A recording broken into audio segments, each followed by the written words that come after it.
Informasi berikut ini bagi sebagian orang mungkin tidak disukai, bagi sebagian orang mungkin tidak diperdulikan, bagi sebagian orang lagi bisa membuat Indonesia negatif citranya di mata dunia. Beberapa jam setelah Indonesia memutuskan memberikan suara dengan pernyataan no atau tidak mendukung R2P di sidang PBB, Lembaga Keuangan Dubai dan beberapa lembaga keuangan yang rencananya mendukung Indonesia Investment Authority atau SWF ala non-MMT menarik mundur dukungan mereka. Sehingga rencana besar SWF bisa gagal seperti rencana pemindahan ibu kota yang melambat bahkan berkesan mulai dilupakan oleh yang melakukan inisiasinya. Pastinya banyak yang tidak percaya bahwa keputusan keberangkatan haji di Indonesia ke Mekah yang sudah 2 tahun ini ditunda adalah keputusan politik. Juga ketika tim All England kita tidak dapat izin bertanding, ini masalah politik. Tapi banyak yang tidak percaya, alias kebijakan politik Indonesia kental miring ke satu sisi membuat sisi berlawanan mulai dalam tanda petik melakukan sesuatu unjuk kekuatan. Akhirnya hanya Tiongkok yang BUMN-nya mau bekerja sama dengan BUMN Indonesia. Hanya vaksin Tiongkok yang besar jumlahnya yang mau disediakan untuk Indonesia. Adakah informasi sekilas ini ada benarnya atau praduga? Tak ada alasan seperti info yang disampaikan para buzzer bayaran ahli pecah belah bangsa ini.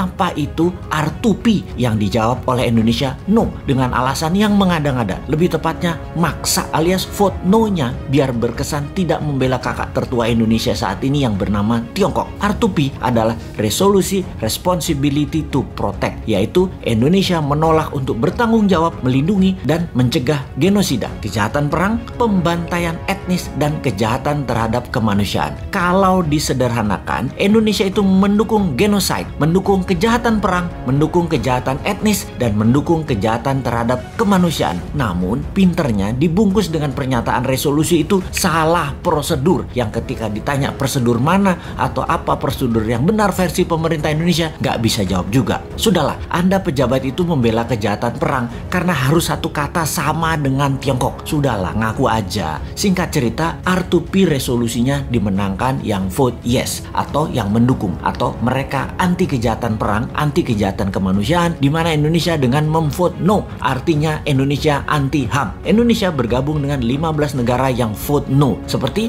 Tiongkok, Rusia, Kuba, Suriah, Korea Utara. Keputusan no ini melawan 115 negara yang memvote yes, seperti Jepang, Amerika, Timor Leste, Malaysia, Spanyol, New Zealand, Australia, Myanmar, Filipina, dan lain sebagainya. Alias di regional, keputusan no Indonesia sejalan dengan keputusan kakak tertua Tiongkok yang berbeda dengan keputusan negara tetangga Indonesia seperti Australia, Papua Nugini, Timor Timur, Malaysia, dan Filipina. Hebat keputusan yang berani sekali itu. Ini sudah menunjukkan Indonesia nggak kompak dengan ASEAN dan regional tetangganya. Oke lah, apapun itu semuanya sudah diputuskan dalam politik luar negeri. Dan inilah yang jadi masalah ketika kebijakan negara beda dengan mainstream atau jalur utama. Jadi berhaji dilarang, mudah-mudahan bukan pesanan Amerika ke Saudi ya. Bener-bener mudah-mudahan karena alasan lain. Seperti apa? Duit hajinya nggak ada misalnya. Kepake sama proyek apa gitu. Ya mudah-mudahan bukan tekanan negara lain. Gawat soalnya kalau itu artinya. Jadi ketika banyak negara tarik diri, tidak kasih investasi ke proyek Indonesia, bukan karena tekanan negara superpower, tapi memang proyek investasinya